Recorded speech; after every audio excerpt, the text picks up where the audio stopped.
A closer look at the Ukraine-Russia war reveals how African countries and others have been impacted.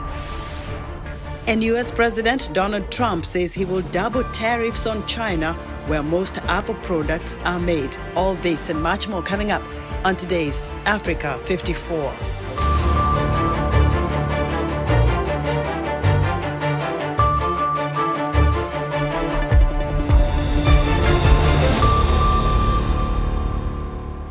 European leaders met in London Sunday to discuss the Ukraine-Russia war. VOA's Arash Basadi has the story. World leaders gathered in London Sunday for a summit to discuss the future of Ukraine's war with Russia. 3 years into the bloody conflict, leaders at a roundtable discussion told Ukrainian President Volodymyr Zelenskyy he would have their continued support. The warm welcome in Europe stood in contrast to U.S. President Donald Trump's heated exchange with Zelenskyy in the Oval Office during his visit last week. Ukraine's president was there to sign a rare earth mineral deal with the U.S., but things took a turn in front of news cameras. But you're either going to make a deal or we're out. And if we're out, you'll fight it out. I don't think it's going to be pretty, but you'll fight it out. But you don't have the cards. But once we sign that deal, you're in a much better position. But you're not acting at all thankful. And that's not a nice thing. Trump's top diplomat repeated the president's position Sunday that Zelenskyy risks World War III by continuing to fight. Adding an end to this war comes through mediation and not on the battlefield. I'm saying it's 0% likely if we don't get them to a negotiating table. And the sooner everyone grows up around here and figures out that this is a bad war that's heading in a bad direction with death and destruction and all kinds of dangers surrounding it that could spiral into a broader conflict, the sooner people grow up and realize that, I think the more progress we're going to be able to make. Meanwhile, Ukrainian soldiers severely wounded and with amputated body parts returned to combat. They joined what Zelenskyy describes as 380,000 Ukrainians wounded in the war.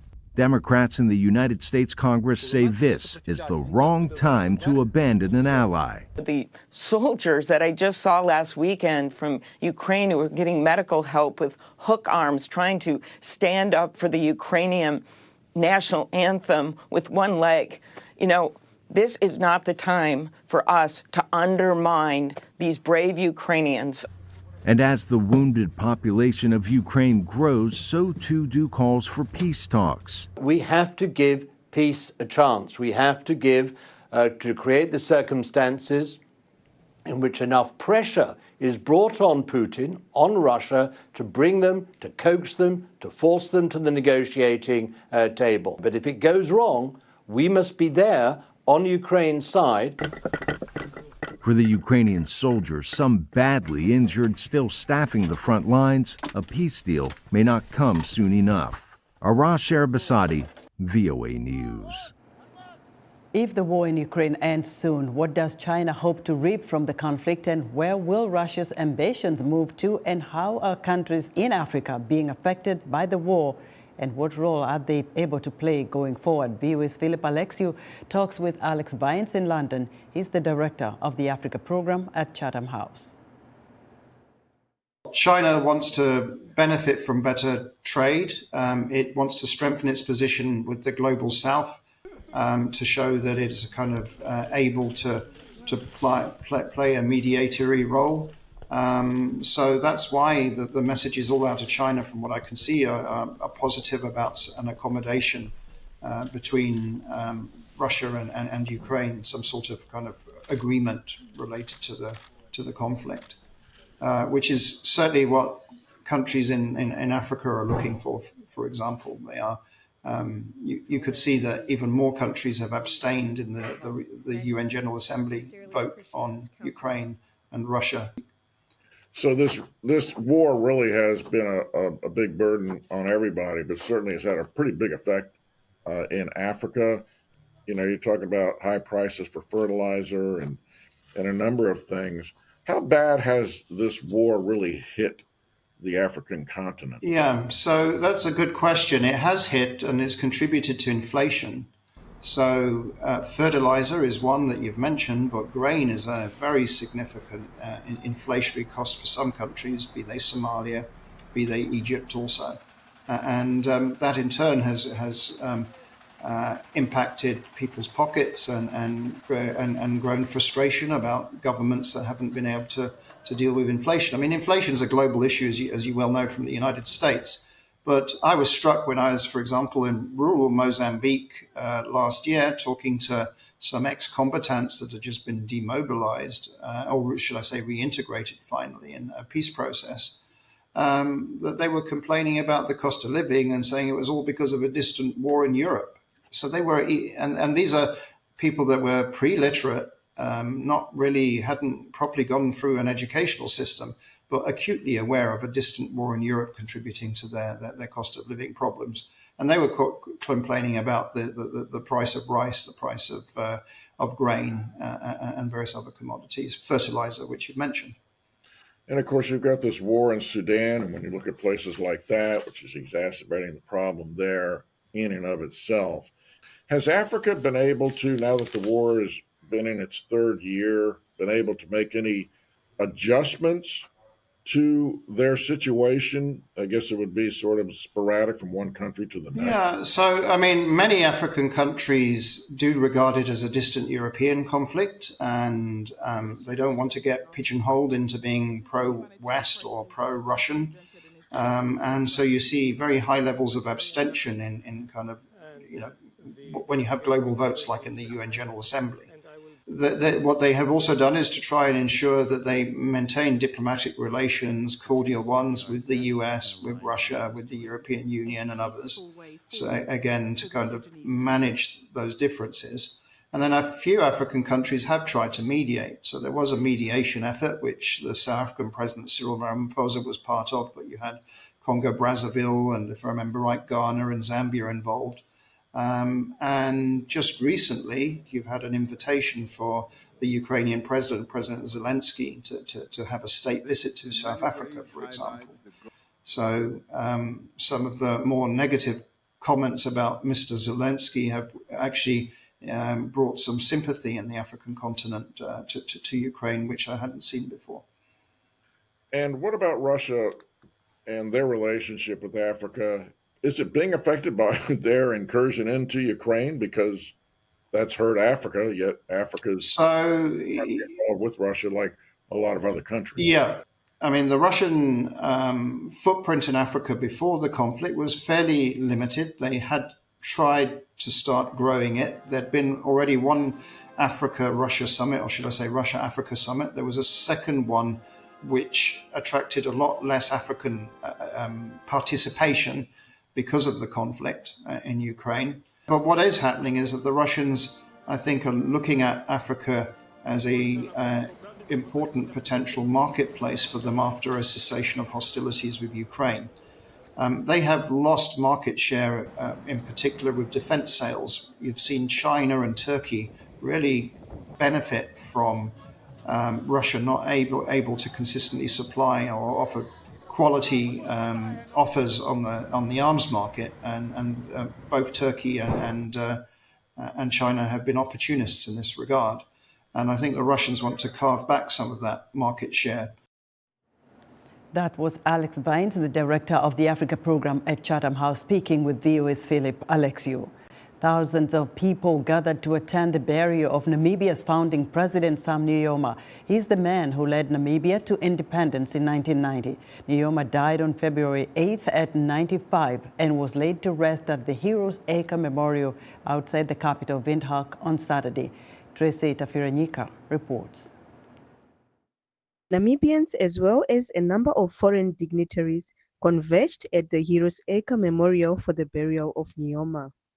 Among the dignitaries who came to pay their final respects were South African President Cyril Ramaphosa, Zimbabwean President Emmerson Mnangagwa, former South African President Thabo Mbeki, and former Tanzanian President Jakaya Kikwete. Yvonne Dowsab, Namibia's Minister of Justice, says Nujoma left a legacy of freedom and unity among Namibians. We've come to the end of what was a very difficult 21 days since the passing of our founding father of the Namibian nation, our first president of the Republic of Namibia. a man that we revered greatly, but also a man that we had very, very great admiration for what he has done for us. Namibian President Nangolo Mbumba described Nujoma as a giant among leaders and a revolutionary icon. He said Nujoma left the people of Namibia with the gift of freedom and independence. We take solace that President Sam Nujoma, who will now rest among his fellow illustrious heroes and heroines, has completed his mission with distinction, fulfilling his destiny and leaving behind the most precious gift of freedom and independence for the people of Namibia. Among the mourners was Jerobin Shanika, a Namibian diplomat who worked with Nujoma as his private secretary and special assistant. I've learned a lot from him because he is a man of principles and was dedicated to the cause, first of the liberation of Namibia and of course of nation building. Particularly when it comes to education, he was very firm on education because he believed that every child must have access to education. Namibia had observed a 21-day mourning period with flags at half-staff. Nujoma's body was flown across 7 regions, allowing thousands to pay their final respects. Tresita Frenyika, VOA Africa, Windhoek, Namibia. With nearly 1 million Sudanese refugees having fled to Chad, escaping what the United States is calling a genocide in Darfur, the country has taken an unusual step, allowing them to work. Due to a groundbreaking asylum law, refugees are finding ways to rebuild their lives, while Chadians business owners offer what little employment they can. Henry Wilkins has details from Adre, Chad. Nearly 1 million refugees have fled Sudan's war since 2023, pouring west into neighbouring Chad. They are escaping what the United States has called a genocide in Darfur. Munira Gamra, a Chadian business owner in Adre, near the Sudanese border, runs a small factory producing peanut oil and ice. The Sudanese people are suffering. They struggle when they arrive here, but there's no work for them. We try to help by hiring them, but we can only afford to pay enough for food. Unlike most refugee-hosting nations, Chad allows refugees to work, thanks to a progressive asylum law implemented just days after the war began. Iajin Buyan is with the UN's refugee agency, UNHCR. She says Chad's approach could shift global perceptions of refugees. It could be seen as a burden, and then we just really want to change the narrative. Asked how unusual Chad's approach is, Bian replied, Extremely rare opportunity, and then that's something that UNHCR advocate the government to integrate refugee within their society, for example, education, health system, and then job opportunity. World Bank research shows the economic impact of the law, which is designed to encourage refugees to play an active role in the economy, is limited by the fact many of the refugee settlements are in remote parts of the country. There are few resources there to support employment. It says the refugees are putting a strain on what is already one of the poorest countries in the world, although Chad's GDP has remained steady since the law was implemented. Among those being helped by Chad's law is Salma Mohammed, who fled ethnic violence in Sudan. I was just trying to find a safe place for my children. Then suddenly we were ambushed. Armed men on motorbikes surrounded us. Our car was trapped in the middle and we were terrified. Now in Chad she earns a living making decorative pieces for the home. Still, Gamra acknowledges that tensions between local residents and refugees persist. Some Sudanese go to the market, take people's belongings, and create problems. Kenya introduced a similar refugee work law in 2021. Research suggests it's had a positive economic impact on that country. Henry Wilkins, VOA News, Adre, Chad. Trump is returning to Bukavu in Eastern Democratic Republic of Congo after M23 fighters entered the city. The M23 rebel movement, which has expanded its territory since January, is ordering schools to resume operations after a brief suspension following their takeover. VOA's Paul Ndiho spoke with Fabien Mwezi, Secretary General of the Center of Political and Strategic Studies based in Bukavu, about the ongoing situation. Last week they appointed the governor and its two deputy and the mayor of the city. They also appoint the mayor of Bukavu. So where do they get the authority to do that? They are not a government. They have to administrate it. And that's why they are putting governor and whatever, because they said they want to show that the way they are governing is different with the government. It's been 2 weeks since they took over. What is it that they have done this far to guarantee security for the people, to make sure that people are going about their business, going to shops, going to the markets, and doing their normal, everyday kind of duties? Besides the two bombs that exploded on Thursday, but the security in the town, I think it's good. They are trying to maintain the security. They have the military in the evening, which are going on the avenue to see if to assure that security is maintained. You mean a military curfew? Yeah, they made a curfew. Yeah. Every evening there is a curfew, and they are asking the people if they found someone who is harassing people or who is in a bad thing, they must denounce him and they will take care of him the way they do it. As the Congolese, are you secure? Is this your new reality? I know it's a situation of war, people are afraid, but people, I think, are secure because we are sending our children to school. People are going to markets, and they have asked also the other activities to start by Monday. We are waiting now the administration to start because I appoint the new authorities. But I think normal people have, we can't fear something because of the assurance that they are there for the security of the people, but normal people has no problem, except the bomb that exploded on Thursday, but the situation is not very bad at all. You talked about young children going back to school. Are the schools open? Is everything back to normal? Children are going to school. The market are okay. Stores has opened. The activities which are not resumed yet, it was the administrative activities. They were waiting for the appointment of new authorities. The big problem we have, it's accessing money to bank. So, so there's no money. In Bukavu, the banks who are here are branches of the men who are in Kinshasa. The main offices are in Kinshasa. They don't have money. People can't access their money. This is the big issue that the M23 is facing here. It's a big challenge for the AFC and M23. Fabien Mwezi is the Secretary General of the Center of Political and Strategic Studies in Bukavu. Still to come, the Horn of Africa develops disaster preparedness plan. We'll be right back.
In other news, the Ugandan army says it has dispatched troops to Mahagi, a town in northeastern Democratic Republic of Congo, to fight local armed groups amid fears that a raging conflict could spiral into a wider war. The deployment was requested by the Congolese army following the alleged massacres of civilians. The World Health Organization, citing Uganda's health ministry, says a second Ebola patient, a 4-year-old child, has died. The fatality brings the number of confirmed cases in Uganda to 10. Uganda declared an outbreak of the highly infectious and often fatal disease in January after the death of a male nurse at the Mulago National Referral Hospital in Kampala. And Abigail Kwate, at age 27, became Ghana's first female world boxing champion and the first woman to travel the world as a member of the West African nation's national team. Kwate, who hails from Jamestown, defeated British boxer Sangita Birdie last November in Jamestown's main boxing area, winning the WIBF World Super Bantamweight title. Technology giant Apple has announced that it will spend $500 billion in the U.S. over the next 4 years and create 20,000 jobs, signaling its pro-U.S. jobs and investment policy. Meanwhile, U.S. President Donald Trump has announced that he will double tariffs on China, where most Apple products are made. Michelle Quinn has more. Many iPhones and other Apple products are made in China. In recent years, Apple has expanded its manufacturing into other countries, such as Vietnam and India, but not so much to the United States. That is changing. This week, Apple said that over the next 4 years, it would invest $500 billion in the U.S., with plans that include building a Texas facility to manufacture artificial intelligence servers and commit to creating 20,000 U.S. jobs. Apple's announcement follows a meeting last week between CEO Tim Cook and President Donald Trump. The iPhone maker is among U.S. firms recently announcing domestic investment and job creation. They're going to build here instead because they don't want to pay the tariffs. In a social media post on Thursday, Trump doubled the 10% universal tariff imposed on China, effective Tuesday. Observers say that Apple's move is part of its trend to diversify its supply chain and is not related to Trump's tariffs on China. I mean, they are now have been for some years in the process of moving production away from China anyway, pre-tariff. There's still a substantial amount in China, but there's a trend here that's clear, and I think that Apple will continue that. While much of Apple's plans had been known, the company is signaling its pro-U.S. jobs and investment policy, a priority for the Trump administration. They're just taking the opportunity to use, the press releases to try to just get some more public exposure for a lot of things they were already spending, and obviously align well with kind of a pro-U.S. policy. As part of its U.S. investment, Apple said it would produce its advanced silicon chips in the Arizona plant of TSMC, the Taiwanese semiconductor firm. Michelle Quinn, VOA News. As countries face increasing risks of climate-related disasters in the Horn of Africa, a trade bloc is partnering with humanitarian organizations to develop a disaster preparedness program to enhance early warning systems and strengthen risk management across the 8 member states. Juma Majanga reports from Nairobi, Kenya. Climate extremes are becoming a familiar pattern across the world. Experts say the effects have been devastating in the Horn of Africa due to a lack of preparedness. An 8-country trade bloc is coming up with solutions. The Intergovernmental Authority on Development, or IGAD, has developed an anticipatory action plan to help the region's member states minimize losses caused by climate disasters. We are trying to provide a guidance as IGAD, as a regional body, to help countries and the region transition towards anticipation, which is also in par with the climate crisis narrative, the development narrative, but also, most importantly, on how to address the humanitarian needs and the humanitarian crisis that is that seems to be perennial in the IGAD region. The IGAD Anticipatory Action Plan provides member countries and other partners with a roadmap for putting in place necessary measures before disasters strike. The process begins at the IGAD Climate Prediction and Application Center in Nairobi, Kenya, where staff members monitor disasters, collect data and analyze early disaster indicators. The findings are then communicated to member states through alerts or advisories. Since all major hazards within our region are climate related, so getting early warning in terms of extreme weather and climate issues will form anticipatory action in terms of disasters.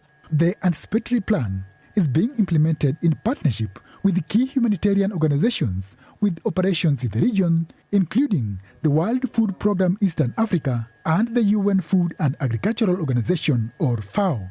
FAO Kenya's Hamisi Williams says climate change has affected Africa's food production and productivity. It has also affected our levels of trade, the entire system. And that means that it has overall reduced the ability of us to have nutritious food on the table. Williams says having an anticipatory action plan can help the region better cope with future disasters. We saw how every time we play catch up with these disasters. But if we have a defined roadmap like now and we follow the roadmap, then what we are trying to do now is to say we are going to be ahead of the disaster when it comes. IGAD's Amdihun says implementation of the action plan offers a win-win situation for governments and communities in the region. If the risk, as you anticipate, materializes, that means you have averted a big catastrophe to the communities, to their assets, to their livelihoods, and so on. If it doesn't unfold the way you expected it, you have still invested on communities. The Horn of Africa has seen some of the worst climate-related disasters in recent years, including deadly droughts and subsequent flooding. Experts hope the regional transition from a reactive to a proactive approach to climate extremes will help protect vulnerable communities from their devastating impacts. Juma Majanga, VOA News, Nairobi. And that's our show for today. Be sure to watch Africa 54 on our website at voaafrica.com. From all of us here in Washington, thank you for watching.